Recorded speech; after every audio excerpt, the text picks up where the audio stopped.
Hi everyone! Welcome to the Empath Art. Guys, another love reading, timeless in general. Take what resonates lang po. Maybe some part of the reading, makaresonate kayo. Some part of it hindi. Totally makaresonate na parang kwento ninyo ito or hindi naman kaya dahil iba't ibang mga energies, iba't ibang mga love connections. Pero tignan natin ngayon kung ano yung mas malalakas na ating masasagap, tsaka yung mga aral at gabay sa buhay, pag-ibig, and life in general. Okay, so lahat naman tayo, minsan may kailangan may mga aral na dapat matutunan. Okay, ilan po natin. Spirit guys, send me messages anong love connections ito, lessons in life and guidance na naisong ipabati sa amin, mga aral at gabay sa buhay, pag-ibig, and life in general. Ano kayang love connections ito? Yan.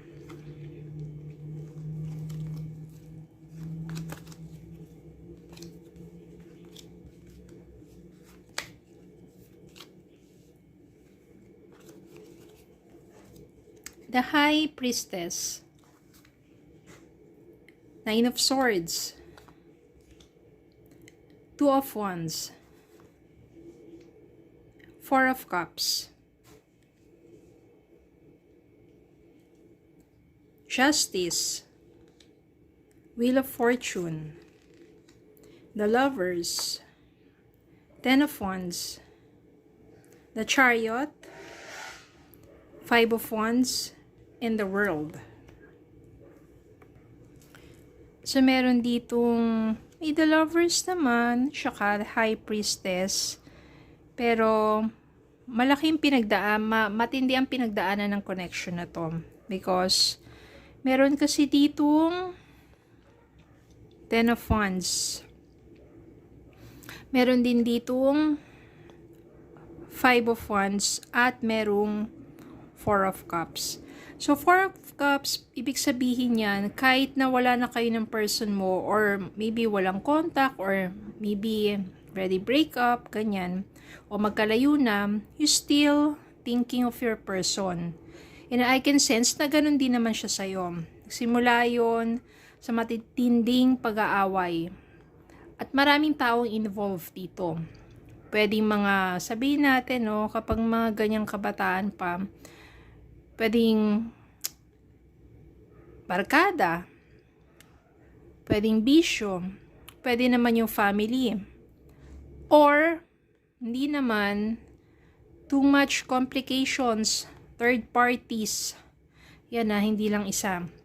Kaya para sa'yo, it's too much to carry na o to stay pa sa relationship ninyong dalawa. Kaya, mas minabuti na to let go na lang yung person na yon. Pero still, Four of Cups minahal mo kasi yung taong yon. Kaya, minsan, no, you just ignore some opportunities to meet other person. Ayan, ini-ignore mo lang yung mga cups na dyan sa paligid mo. At nakatutok ka lang na sa isang cup, yung person mo na yon, yung empty cup na yon. Then, dumating yung point dito, the High Priestess. The High Priestess kasi it's knowing more of your inner self.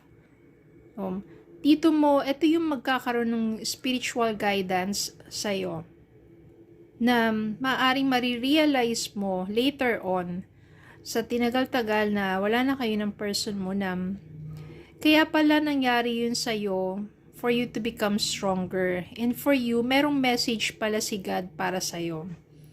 Which is, may mga bagay ka pang dapat matutunan at mapagdaanan para mas maging ready ka to face any challenges pag nagkaroon ka ng next relationship. Parang nire-ready ka niya sa mas parang nang yan diba sa school, nire-ready ang mga kabataan, fundamentals, yan, ganyan. Kasi pagka-graduate na nila, mas matindi pa yung magiging mararanasan nila sa hamon ng buhay, diba? Looking for jobs, at sa reality, diba? So, parang ikaw, maybe yung young love mo, yung relationship mo na yon is just something na maaring pagdaanan mo bahagi lang talaga ng buhay mo. Okay? Then, ganun din yung person mo kasi minsan yan, hindi lang ikaw yung person mo rin, maraming natututunan yan. At yun sa pagkakahiwalay ninyong dalawa, marami siyang nare-realize kung talagang mahal ka niya maraming nare-realize din yan at nagmamature din yan along the way. Okay? Then, ang maganda kasi dito, wala na kayong contact ng person mo. You are just planning for yourself. Diba minsan, mahirap makalimot, gusto mong lumayo. You are planning to, work abroad, to explore, at maybe ginawa mo yon. Dahil nandito yun sa the world, maaring ng ibang bansa ka, or nag-explore ka, no? Umalis ka dun sa horizon mo, dun sa comfort zone mo. Then dito, mas na-realize mo at natimbang mo, yung mind over emotions. Minsan, isip din yung gagamitin, hindi yung puro emosyon lang. No, dapat balanse, puso at isipan kapag nagmamahal. Okay? At mas maganda naman kasi dito, dahil na-overcome mo na, nandito si the Chariot, na-overcome mo yung mga challenges sa buhay mo, dun sa, sabihin natin, breakup, sa heartache na yan. Tapos, ganun din yung challenges na, yung, nandun ka pa lang sa panahon na moving on, diba? Kahit minsan, hindi talaga mawala sa isipan mo yung taong yun. Pero, you are trying so much to make yourself busy para makapag-move on. At, kapag nag-focus ka sa sarili mo, yun yung maganda kasi it builds up your vibration, your energy, pinapataas yan. Pag nag-focus ka sa sarili mo, then that's the time na, di ba minsan, ikaw yung nag-chase dun sa person na yon. Ini-ignore ka lang niya.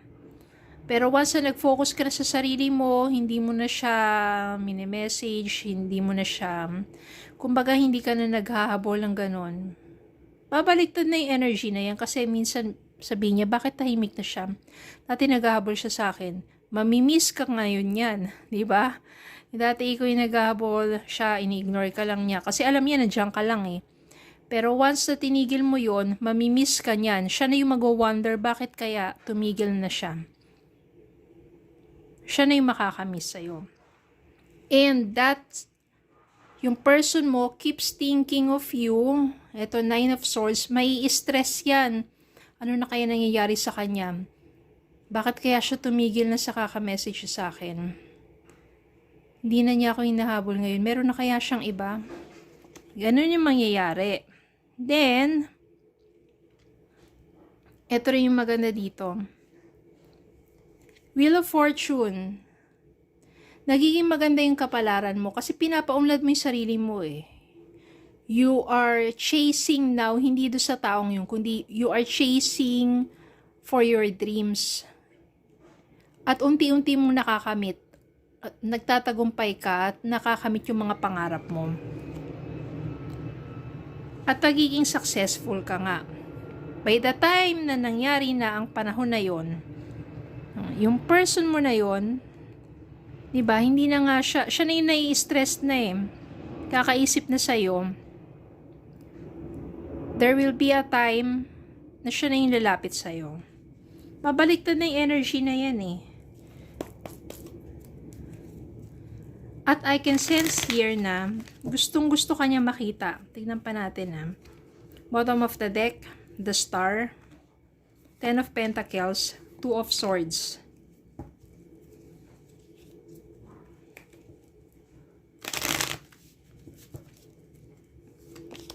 And 6 of Cups. Yan Meron ditong the Star, 10 of Pentacles, 2 of Swords. Yung 2 of Swords dito, nag-aalangan yan, Gusto kanyang makita, gusto niya mag-reach out sa'yo, pero paurong sulong kasi natatakot siya at nahihiya siya. Natatakot siya na kung ano sabihin mo once na nag-reach out siya sa'yo o nahihiya siya. Kasi nga sa mga pinagdaanan ninyong dalawa, at lalo na kung medyo hindi maganda yung naging sabihin natin yung later part ng yung relationship. So, undecided yan, urong-sulong, natatakot, nahihiya. Pero, hoping siya na magkaroon kayo ng panibagong pagkakataon. Kasi, ang dami na niya na-realize sa sobrang miss niya sa'yo. Tapos ikaw naman, nag-focus ka lang sa sarili mo, no, parang hindi ka na masyadong nasasaktan, hinahayaan mo na lang siya kasi mas focus ka sa sarili, kasi mas minamahal mo na yung sarili mo. No, nandiyan na yung respect and love sa sarili mo na hindi ka na nag-chase. So siya naman nagiging hopeful ngayon na sana patawarin mo siya, na sana bigyan mo siya ng panibagong pagkakataon. At gusto niya talagang lumapit sa'yo. Gusto niyang, binabalik-balikan niya kasi yung memories ninyong dalawa. At dahil doon, gusto kanyang makita at gusto kanyang makausap. 6 of Cups. Kapag nangyari yun, kasi nandito si The Lovers If you still love that person and that person realizes na hindi niya kayang mabuhay nang wala ka, The Lovers, malaki yung possibility dito of reconciliation. And, if that happens, kapag pareho na kayo natuto sa inyong mga mistakes, sa inyong mga immaturities, and you still love each other and you give each other another chance, second chance, yung love ninyo, yung relationship ninyo, it will be in all aspect of your relationship. Emotional yan, physical, care, spiritual, lahat. In all aspect of your relationship, it will be abundant. Punong-puno ng pagmamahal, punong-puno ng sabihin natin, suporta, pangunawa, pagtitiwala. Magiging sabihin natin, happy ang inyong relationship. It will be more fruitful relationship. Because you learned already from your past mistakes. You mature. Diba? Tapos nandiyan na rin natutunan mo self-love and care. Hindi mo nahahayaan na i-disrespect ka or tratuhin ka ng hindi tama. Ganon din yung person mo. Natutunan niya na ang hirap na mawala ka sa buhay niya. Kaya marami na rin yung mga regrets. And I can sense here the second time around, with these, The Lovers and 10 of Pentacles, it will be much fruitful, much better, at saka mas mature na relationship sa inyong dalawa. Second chance. Wala namang imposible. Sabihin nyo, sama-sama ng taong yung ganyan-ganito. Pero kapag ang isang tao kagano kasama, pero pag nagbago ng tuluyan, ng sincere, ng pagbabago niya, merong transformation, at yung transformation na yon, mawawala yung dating siya magkakaroon ng panibagong pagkatao. Just hindi mo akalain minsan, nagda-doubt ka pa, pero mararamdaman mo yun, ibang-iba na siya. Hindi na siya yung dating pasaway, yung mabigat sa kalooban, pero napakagaan na niya at yung magra-radiate talaga sa pagkatao niya, yung tunay na pagbabago. At nangyayari naman talaga yan. Okay? So, yun lang po. Maraming salamat po for watching. Please don't forget to like, share, comment, subscribe, follow me on Facebook and YouTube. Have a good day po and God bless.